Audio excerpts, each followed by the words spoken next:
오빠 솔직히 이제는 더 미룰 수 없는 거 알잖아. 원래 오빠 공무원 시험 합격하면 결혼하기로 했는데. 벌써 그것도 2년이나 지났고 내 나이가 벌써 32이야. 우리 만난 지는 5년이 넘었고. 그렇긴 한데. 그런데 너도 알다시피 공무원 됐다고 해서 갑자기 돈이 생기는 건 아니잖아. 나는 아무것도 없는 내가 너랑 결혼해서 평생 고생시키고 싶지 않아. 적어도 우리 두 사람이 살 전셋집 얻을 돈은 만들고 나서 내가 너한테 멋지게 프로포즈를 할게. 나는 괜찮아, 오빠. 내가 직장 다니면서 모아놓은 돈도 조금 있고, 없으면 없는 대로 살면서 모으면 그만이지. 우리 나이에 싹 다 갖춰진 상황에서 결혼해야 하는 건 아니잖아. 그게 또 너 생각처럼 간단한 게 아니야. 집안 어른들 보는 눈도 있고. 일단 내가 남자로서 자존심이 용납 못해. 지금까지 너가 내 뒷바라지 해준 건 정말 고맙지만 조금만 더 기다려줘. 준비가 다 되면 너가 하지 말자고 해도 내가 결혼할 거야. 알겠어, 오빠. 그럼 조금만 더 기다려볼게. 저랑 5년 만난 남자친구는 4살 차이입니다. 지금으로부터 5년 전에 공무원 시험 공부 중이던 남자친구를 아는 오빠의 소개로 만나게 되었고, 그 뒤로 직장인이었던 제가 뒷바라지 아닌 뒷바라지를 하며 지금까지 만나오고 있었어요. 남자친구가 준비하는 공무원 시험은 9급이었지만 요즘 공무원 시험 경쟁률이 상상을 초월하다 보니 열심히 노력했지만 매년 시험에 떨어지는 남자친구를 보면서 제 마음도 같이 무너져 내리더라고요. 3년간 낙방을 거듭하다가 결국 2년 전에 합격했고 지금은 저희 지역 주민센터에서 열심히 일을 하고 있습니다. 고시생 생활을 하는 동안 제가 일을 하면서 남자친구와 데이트 비용을 전부 부담했어요. 매일 도서관에서 공부만 하는 고시생이 무슨 돈이 있었겠습니까? 저는 일찌감치 일을 시작했기 때문에 그래도 사정이 나은 편이었고, 데이트 비용은 물론 추리닝 바람에 공부만 하는 남자친구 기죽지 말라고 가끔씩 주머니에 용돈도 10만 원씩 꽂아주곤 했었어요. 저는 고등학교 졸업하자마자 대학 진학을 포기하고 엄마가 하는 일을 같이 도와드렸습니다.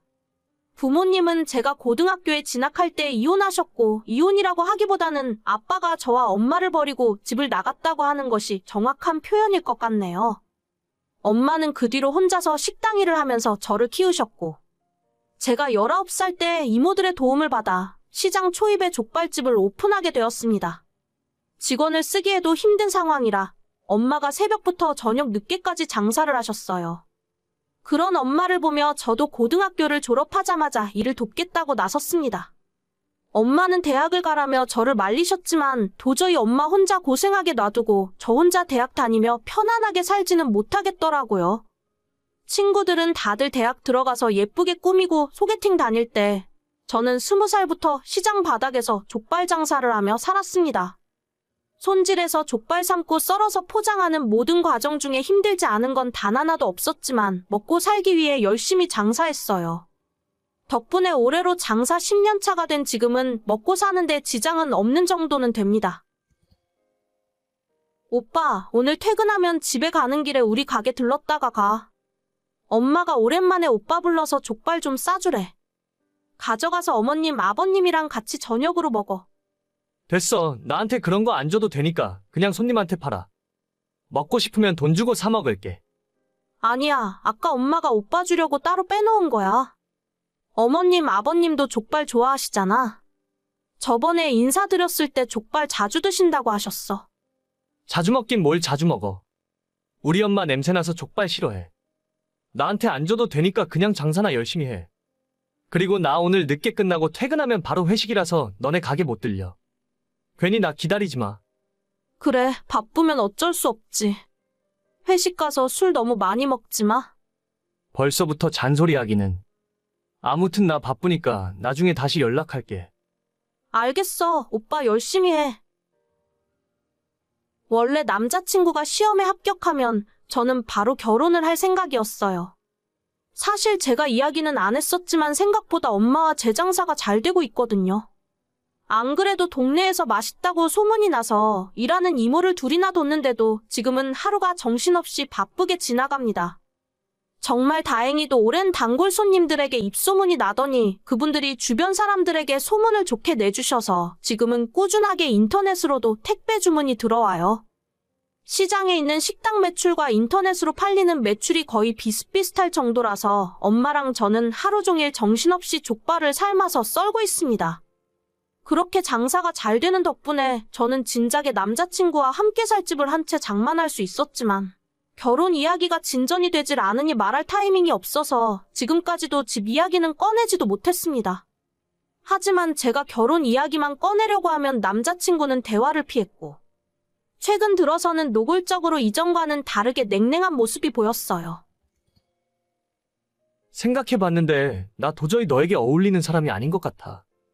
너 정도면 나보다 더 좋은 남자 만날 수 있을 거야. 우린 여기까지만 하자. 그게 무슨 소리야? 내가 오빠 두고 왜 다른 남자를 만나? 내가 시험 합격하면 돈 많이 벌어서 널 행복하게 해주고 싶었는데 나는 그런 능력이 없나 봐. 공무원 월급으로 언제 돈 모아서 전셋집이라도 구하겠어? 나 그런 거 필요 없다니까. 오빠는 결혼 이야기하면 왜 항상 돈 이야기만 해? 알다시피 우리 집이 잘 사는 것도 아닌데 너랑 나랑 결혼하면 둘 다 불행해져. 나야 그렇다 치고 너는 결혼하고 나면 홀어머니를 어떻게 하게? 돈도 없는데 모시고 살기라도 할 거야? 무슨 말을 그렇게 해? 오빠가 왜 우리 엄마 걱정을 하고 그러는데? 말이 그렇다는 거지. 그러니까 너랑 나랑 결혼해봐야 답이 안 나오는 상황이야. 나는 나랑 비슷한 조건의 여자를 찾을 테니까 너도 너랑 비슷한 남자 찾아. 오빠 여자 생겼어? 그런 이야기가 지금 왜 나와? 여자 생겼구나? 너랑 같이 일하는 여자니? 그런 여자 만나니까 시장에서 장사하는 내가 여자로 안 보여. 내가 진짜 말을 말아야지. 사람이 끼리끼리 어울리는 사람이 있는 거야. 솔직히 너랑 결혼했다간 꼼짝없이 몇 년 뒤에는 너네 엄마 모시고 살아야 할 것 같은데. 공무원 월급으로 내가 어떻게 감당하고 살겠냐? 알겠어. 더는 오빠랑 이야기하고 싶지 않으니까 여기서 끝내자. 내가 다 너를 위해서 한 이야기야. 너도 너랑 비슷한 수준의 남자를 찾아? 나중에 알고 보니 이미 몇 달 전에 같은 공무원 여자를 만나고 있었습니다. 사실 이미 몇 달 전부터 남자친구의 태도가 많이 달라졌기 때문에 어렴풋이 무슨 심경의 변화가 있긴 있구나 생각하고 있었죠. 그래서 헤어지자는 소리를 들었을 때도 큰 충격과 슬픔보다는 배신감에 몸서리치며 분노했죠. 지난 5년의 시간이 아깝고 이런 놈한테 농락당한 내 자신이 한심했지만 이제 와서 떠난 사람의 마음을 돌릴 수는 없었습니다. 그냥 다 잊자 생각했고 오히려 더 일에 몰두하며 살았어요. 앞으로 다신 연락할 일 없다고 생각했는데 며칠 전 갑자기 연락이 오더라고요. 너 왜 지금까지 날 속이고 있었어? 뭐야, 갑자기 연락해서 이게 무슨 헛소리야? 아니, 너네 족발집 엄청 유명하잖아. 우리 사무실 사람들 중에 너네 엄마 가게 모르는 사람이 하나도 없더라. 얼마 전에 TV에도 나왔네. 그게 이제 와서 뭐가 중요해? 대체 무슨 말이 하고 싶은데? 하루에 매출 얼마씩 나와? 100만 원 넘게 벌어? 내가 그걸 말해줄 의무가 있어? 아, 빨리 얘기해봐. 100만 원 넘게 파냐고. 진짜 아무것도 모르네. 100만 원 팔아서 일하는 이모들 월급도 못 줘. 보통 500 정도 팔아. 됐냐? 뭐? 500? 족발 팔아서 한 달에 1억을 넘게 번다고? 하나하나 설명하기도 귀찮다. 쓸데없는 소리 계속 할 거라면 나 오빠 차단할게. 잠깐, 내가 생각해봤는데 우리 5년 만난 정이 있는데 어떻게 이대로 끝내? 일단 이번 주말에 잠깐 만날까? 내가 밥이라도 한번 사줄게. 진짜 정 떨어진다. 이런 남자가 뭐가 좋다고 5년 동안 쫓아다녔는지. 이제 차단할게. 앞으로 연락하지 마. 잠깐만, 내 말 좀 들어봐. 왜 돈 잘 번다고 미리 이야기 안 했어? 어디서 주워들었는지 제가 돈 많이 버는 줄 알고 연락을 하더라고요. 매출이 저 정도 나오는 건 맞아요. 근데 저 인간이 장사를 한 번도 안 해본 사람이라 1억 벌면 1억 남는 줄 아나 봐요. 재료비에 인건비도 빼고 월세 빼고 세금도 따로 빼놓고 나면 그렇게 엄청난 부자는 아니고 엄마랑 먹고 살 정도 수준은 됩니다. 사실 그것보다 지난 5년 동안 제 옆에서 그렇게 봤으면서 어떻게 전혀 모르고 있었는지. 그게 더 한심해요. 사람이 끼리끼리 맞는 사람이 있다고 하더니 그 말이 정말인가 봐요. 난 아무것도 필요 없으니 결혼만 하자고 했을 때도 눈치를 못 채다가 이제 와서 뒤늦게 이러는 걸 보면 너무 한심합니다.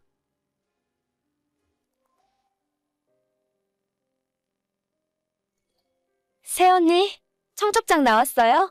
내 친구들도 오빠 결혼식 축하하러 오겠다고 해서 청첩장 많이 필요할 것 같은데. 저한테 50장만 주세요. 아가씨 친구들이 그렇게나 많아요? 저희 청첩장 200장밖에 안 찍었는데. 일단 제 거 먼저 드리고 나중에 더 뽑으면 돼요.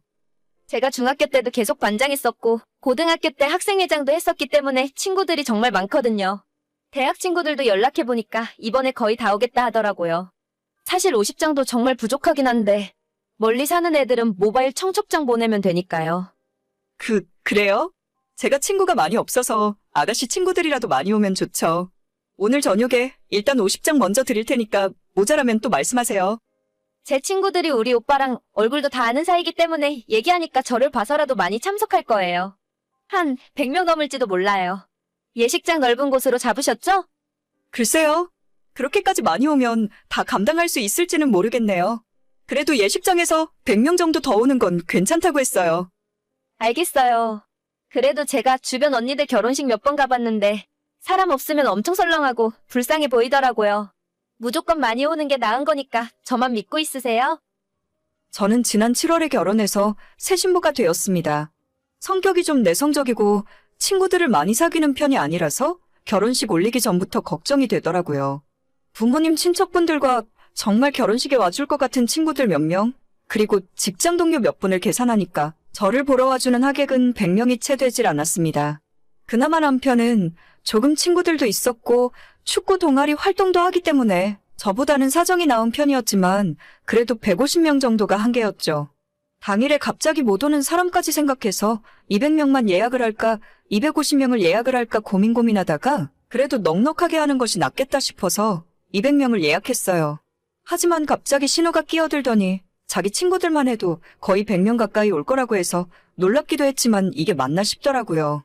보통 친구의 오빠 결혼식에 그렇게까지 다들 참석하는지도 모르겠고 저희 결혼하는 예식장 1인당 식대가 38,000원이었기 때문에 무작정 많이 오는 것이 반갑지만은 않았어요. 자기야, 그 얘기 들었어? 우리 결혼식에 아가씨 친구들이 100명이나 온다던데? 아까 나한테도 그러더라고. 그런데 걔들이 우리 결혼식에 뭐하러 오는 거지? 나랑 그렇게까지 친하지도 않은데. 우리 집에 놀러 왔을 때 얼굴 한두 번 본 게 다야.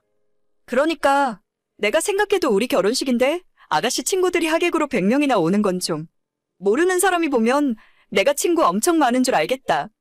그러게, 그냥 다 오라고 할까? 결혼식에 사람 많이 오면 좋잖아. 걔 친구들이 다들 사회초년생이라 돈도 얼마 없을 텐데. 그래도 본인 밥값 정도는 들고 오겠지. 밥값이야 뭐 축의금으로 해결되니까. 그럼 자기가 예식장에 전화해서 우리 결혼식 예약 인원 50명만 더 늘려달라고 이야기할래? 알겠어. 내가 이따가 전화할게. 걔네들이 축가 같은 것도 불러줄 수 있다고 하길래 그것까지는 필요 없다고 했어. 그래, 나는 잘 알지도 못하는 친구들인데 축가까지 부탁하긴 좀 그렇지. 아무튼 아가씨 덕분에 결혼식에 사람 많이 오겠다. 내가 고마워한다고 전해줘. 그때까지만 해도 사람 많이 오는 것이 뭐가 문제겠냐 싶었어요. 축하해주러 온다는 것 자체가 고마운 일이었고 저희 결혼식을 위해서 신우가 이렇게까지 신경 써주는 것이 너무 감동이었죠. 그로부터 몇 달 후 저희 결혼식 날에 사람으로 꽉 차 있는 예식장을 보니 정말 기분이 좋더라고요. 제가 친구가 별로 없어서 예식장이 썰렁할까봐 항상 걱정이었는데 신우 덕분에 성대하게 마무리할 수 있어서 너무 고마웠습니다. 나중에 다 마무리가 되고 한숨 돌리고 나면 신우에게 작은 보답이라도 해야겠다고 생각하고 있었죠. 하지만 고마웠던 마음이 결혼식 축의금 정리를 시작하게 되면서 당황스러운 마음으로 바뀌었어요. 결혼식 날에 너무 정신이 없어서 정확하게 세진 못했지만 신우 쪽으로 나간 식권이 최소 80장은 넘었습니다. 하지만 축의금 명부에 있는 친구들의 이름은 50명이 채 되지 않았고 그마저도 5만 원 냈으면 양반이고 보통은 3만 원에 10,000원 낸 사람도 많았습니다. 그중에 가장 악질은 3만 원 내고 식권을 4장 가져간 사람도 있었어요. 한 장에 38,000원 하는 식권이 80장이나 나갔는데 신우 손님들이 내고 간 축의금은 다 합쳐도 120만 원밖에 안 되는 상황이었죠. 아무리 적게 잡아도 최소 200만 원은 적자였고 혹시나 제가 잘못 계산했거나 뭔가 빠뜨린 건 아닌가 싶어서 몇 번이고 다시 확인했습니다. 순간 골탕 먹이는 건가 싶어서 화가 났다가 생각해보니 신우 나이가 27인데 그 친구들이 돈이 있어봐야 얼마나 있겠나 싶었어요. 그냥 내 결혼식에 와준 것만 해도 감사하게 생각하자 싶어서 그냥 넘어가려 했는데 신혼여행 다녀오고 며칠 지나서 신우가 제게 연락을 하더라고요. 언니, 신혼여행은 잘 다녀왔어요? 우리 집에 한번 인사하러 올 거죠? 네, 가야죠. 아버님, 어머님한테 인사드리고 아가씨 줄 선물도 사왔으니까요. 진짜요? 내 선물까지 사왔어요? 다른 게 아니라 언니 결혼식 날에 내 친구들한테 들어온 축의금은 올 때 챙겨서 저한테 가져다 주세요. 네? 뭐라고요? 아가씨 친구들 축의금 낸 걸 돌려달라고요? 네, 맞아요. 제 친구들이 저 때문에 와서 낸 돈이니까 제가 가지는 게 맞죠. 나중에 친구들 결혼하면 제가 가서 갚아야 하는 돈이에요. 그래도 그건 계산이 좀 이상한 것 같은데요. 아가씨 친구들 와서 먹은 밥값이 있는데 무작정 축의금을 달라 하시면 저희도 곤란해져요. 아니, 그거 밥값 얼마나 한다고. 원래 결혼식에 축하해주러 왔으면 당연히 밥은 줘야 하는 거 아니에요? 제 친구들이 뭐 언니 얼굴 보려고 그날 온 줄 아세요? 안 와도 되는 결혼식인데 저 때문에 그렇게 사람 많이 왔으면 고마운 줄 알아야지. 요즘 세상에 하객 알바도 돈 주고 쓴다는데 제 친구들 밥값 정도는 언니가 부담해야 하는 거예요. 제가 먼저 와달라고 한 적 없어요. 아가씨가 친구들 데려오겠다고 먼저 그랬잖아요. 축의금 그거 얼마 들어오지 않았는데 진짜 너무하시네. 지금 말 다 했어요? 그럼 내 친구들이 준 축의금에서 밥값 빼고 나머지만 주세요. 친구들이 먹은 밥값은 걔들이 내라고 하면 될 거 아니에요. 그렇게 해도 진짜 괜찮겠어요? 아가씨 후회하실지도 모르는데. 내가 후회하긴 무슨 후회를 해요? 대신 애들 먹은 밥값 빼고 나머지 돈은 똑바로 저한테 가져와요. 올 때 축의금 명부도 같이 가져오시고요. 네, 알겠어요. 분명히 친구분들 식대는 아가씨 돈에서 제하면 되는 거 맞죠? 내가 그렇다고 몇 번을 말해요. 계산이나 똑바로 해서 가져와요. 그렇게 저는 신우가 원하는 대로 신우 친구들에게 나간 식권 숫자와 모두 합한 식대, 그리고 신우 앞으로 들어온 축의금을 전부 정리해서 명부와 함께 보기 좋게 정리해놨어요. 제가 회사 다니면서 밥 먹고 하는 일이 이런 비슷한 일이라서 아주 식은 죽 먹기였죠. 모두 계산하고 났더니 오히려 신우가 저에게 줄 돈이 220만 원 정도 되더라고요. 남편에게 당신 동생이 나보고 이렇게 하라더라 이야기를 해줬고, 처음엔 이번 축의금 문제를 좋게 생각하고 넘어가려 했던 남편마저 화가 머리끝까지 났습니다. 남편이 그날 저녁 당장 시댁으로 달려가서 집안을 발칵 뒤집어 버렸어요. 봉투에 담아간 축의금을 신우에게 던져주면서 네 친구들 10대 300만 원 당장 달라고 소리를 질렀죠. 원래 330 넘게 줘야 하는데 그래도 동생이니까 아래는 빼주겠다면서 300만 원만 달라고 했어요. 그리고 사실 저희 신혼여행 갔다 오면서 신우한테 선물로 가방을 하나 사서 가져왔었거든요. 남편이 그 이야기도 신우에게 하면서 원래 넣어주려고 150만 원짜리 가방 사왔는데 하는 짓이 괘씸해서 그냥 팔아버리기로 결정했다고 말했더니 신우가 약이 잔뜩 올라서 눈물 뚝뚝 흘리며 울더라고요. 저 진짜로 신우한테 고마워하는 마음도 있었고 앞으로 잘해주려고 생각했었어요. 신우 친구들한테 들어온 축의금이 생각보다 너무 적었지만 그래도 와준 것만 해도 고맙게 생각하면서 돌아오는 길에 신우 가방을 사자고 한 것도 남편이 아닌 저였습니다. 서로 좋은 게 좋은 거라고 내 쪽에서 먼저 마음 열고 다가가려 했는데 신우가 이런 식으로 싸가지 없게 나오면 앞으로 저도 똑같이 해줄 거예요. 300만 원 정말 줄 때까지 맨날 이야기할 거고 끝까지 받아낼 겁니다. 자기 친구 많다고 그렇게 자랑하더니 신우 주변에 멀쩡한 사람은 하나도 없는 것 같네요. 오늘의 사연은 여기까지입니다. 구독과 좋아요, 알림 설정은 많은 힘이 됩니다. 다들 행복하시고 좋은 하루 되세요.